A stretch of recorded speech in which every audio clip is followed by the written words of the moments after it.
Why I'm doing the 6th season before the 5th, 4th, 3rd and 2nd? Well, because this season is everything but the 6th season. Why?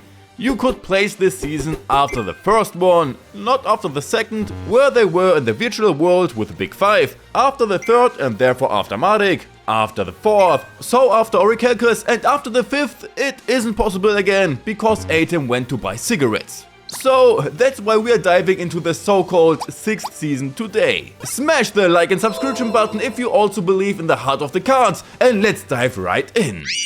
Yugi is lost where Atem is under attack. Oh, just a nightmare. Back at school, Duel Monsters is out. Everyone's now into playing Capsule Monsters instead. Besides, Joey won tickets for a trip. Lucky for them, it's summer break and they are off on a little plane. Things seem fine until they are forced to make an emergency landing in a jungle. While exploring, they come across an unconscious man and offer him a drink. To their surprise, he's wearing Grandfather's headband, who has been missing for days now. Everything gets even stranger from there and Atem senses it too. They set off for Alexander the Great's pyramid, where they believe Grandfather might be. But of course, it's filled with traps at every turn. Marching downstairs, discover a room that swallows Joey as he enters. So the others go right after it. In this new world, they have immediately equipment and are attacked by monsters. Welcome to the world of Capsule Monsters! Tristan and Tia are still together and counter two monsters while Yugi and Joey venture on their own. Yugi also meets the Celtic Guardian who fights for him right away. Yugi finds himself all alone in the forest facing an unexpected tree attack. He uses his capsules, calls the Celtic Guardian and wants to uproot the trees. Meanwhile,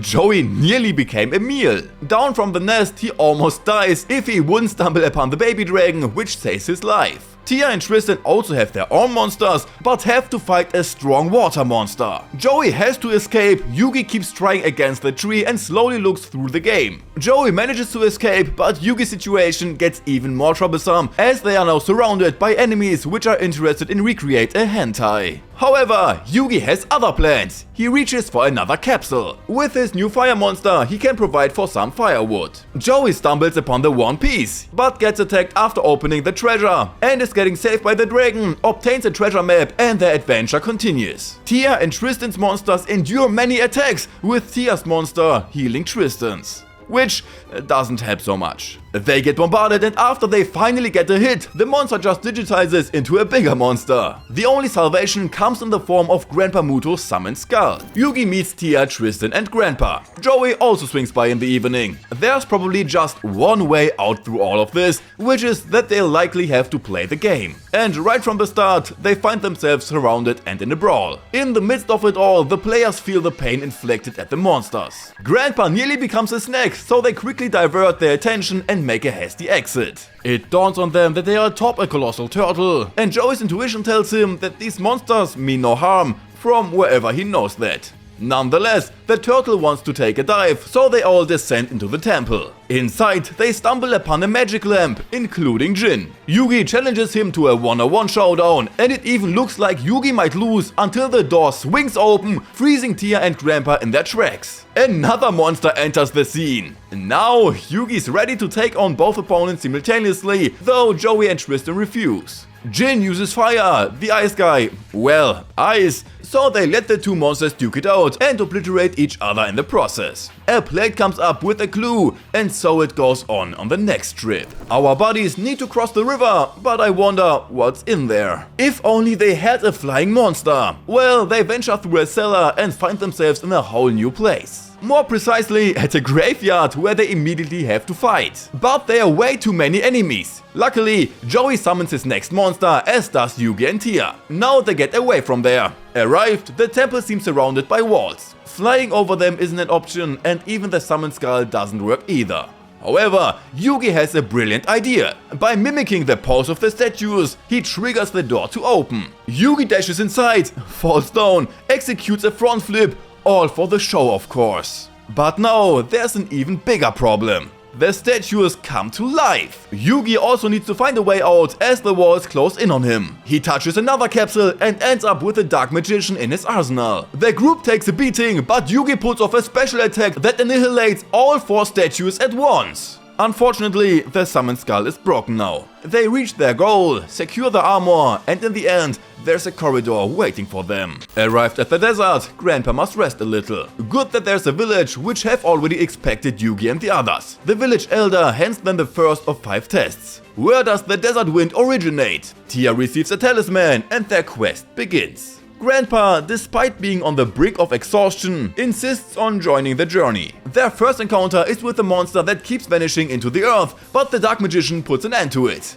One of many. Meanwhile, the storm intensifies. Yugi takes flight, heading straight into the heart of the tempest. The clock's ticking because if he doesn't act quickly, his friends will be in grave danger, as they were caught by Dabura's stone spit. Within the whirlwind, Yugi stumbles upon a witch. Too bad he faints before he gets to her, he simply needs more power. And that's where the armor comes into play. He merges with the Dark Magician, becomes incredibly overpowered, destroys some worms and ultimately defeating the witch at the eye of the storm. The drawback, however, is that the armor drains a significant amount of energy.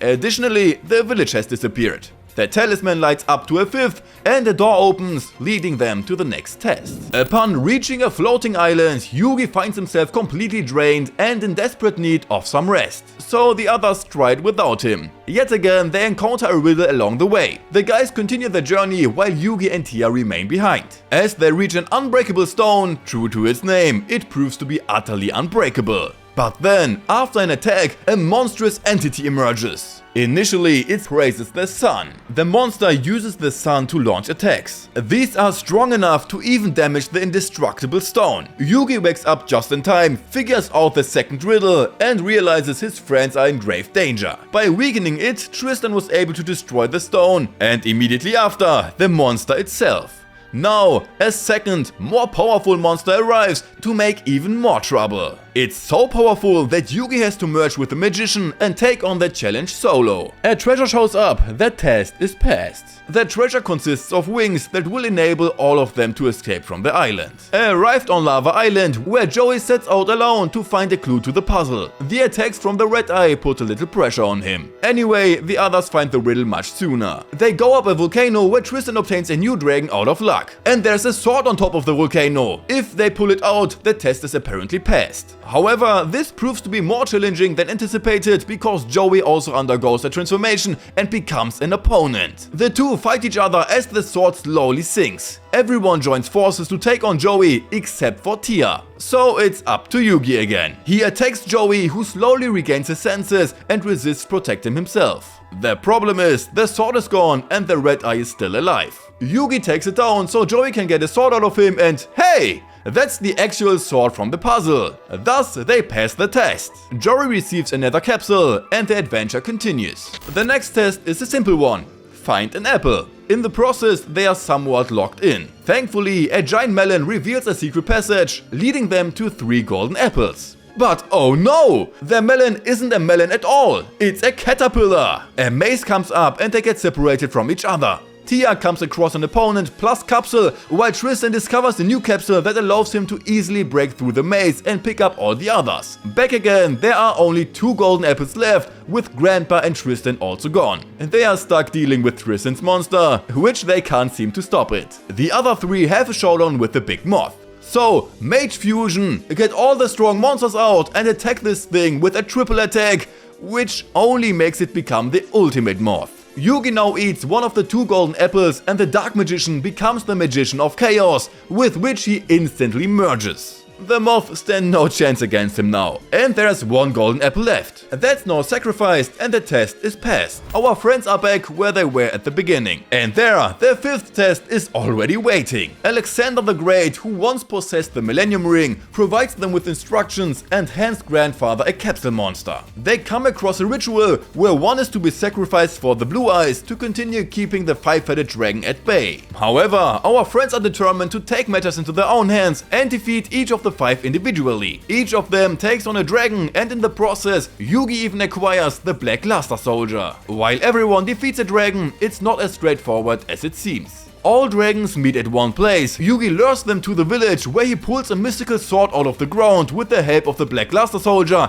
and destroys all dragons at once. But that's not all, as the 5 dragons fuse to form the fearsome 5-headed dragon. With combined forces they attack the dragon, but it's no use. Even Yugi can't do anything here. While he attempts to buy some time, the other villagers pray for the arrival of the Blue Eyes. Their prayers are answered and Yugi fuses with the Blue Eyes, delivering a single devastating blow that obliterates the dragon. The day is saved and the 5 have passed the test. On their way back, Alexander reveals that his soul was once divided into 2 parts. The good side being him and the evil counterpart residing in Grandfather's College, who is waiting outside to seize the medallion, thereby gaining the power to control the entire world. What else could it be? And back again, that's exactly what happens. Only Alexander intervenes, merging with his evil counterpart, and Grandfather Muto makes an incredibly foolish move by handing over the medallion without a second thought. Alexander flees, leading them into a room where everyone falls in. They are in the universe now, together with Shadin, whatever he has to do with the time period of Alexander. Alexander had previously undergone the same 5 tests, but he hadn't been able to pass through the door at the time. Instead, his soul became divided. The good side entered the game, while the malevolent side bided its time, waiting for the right moment and could get someone to take over. Alexander with his guards now fight against Yugi and the others. The winner takes it all. And even though our friends are technically outnumbered, they defeat one after another, while Alexander just gives a shit. He then sacrifices all the guards to summon his 7-armed fiend, where each arm has a unique ability. One by one, our friend's monsters fall. Atom outsmarts Alexander into landing a critical hit and so destroyed the 7-armed fiend. Alexander's guards are back in action, immediately taking out a few monsters. Yugi takes on Alexander directly, while the guards engage in a fierce battle against the friends. Alexander takes a hit and starts absorbing monsters to increase his strength. As a result, the guards begin to suffer damage and our friends get fisted away pretty hard. To shield them from harm, Yugi offers up each of his monsters. However, when he's attacked and left defenseless, the monsters from his friends come to his aid, merging with him. The power of friendship wins against everything and everyone, including Alexander. After an attack, he explodes, signifying that our friends have successfully passed the test. Yugi now gets the power to rule the world, but declines it. Back again, Alexander separates himself from the body and can finally go to the afterlife and chill with Enmadayo. The pyramid sinks into the earth, rescue of the crash landing is also there, and everything ends with a happy end. Let's quickly get to a conclusion. We have 9 good, 3 average and no really bad episodes for the 6th season of Yu-Gi-Oh!, which, as I said, is really just exaggerated filler and reminds me more of Digimon Frontier than Yu-Gi-Oh! Itself. But fuck it, it was still fun and that's what matters.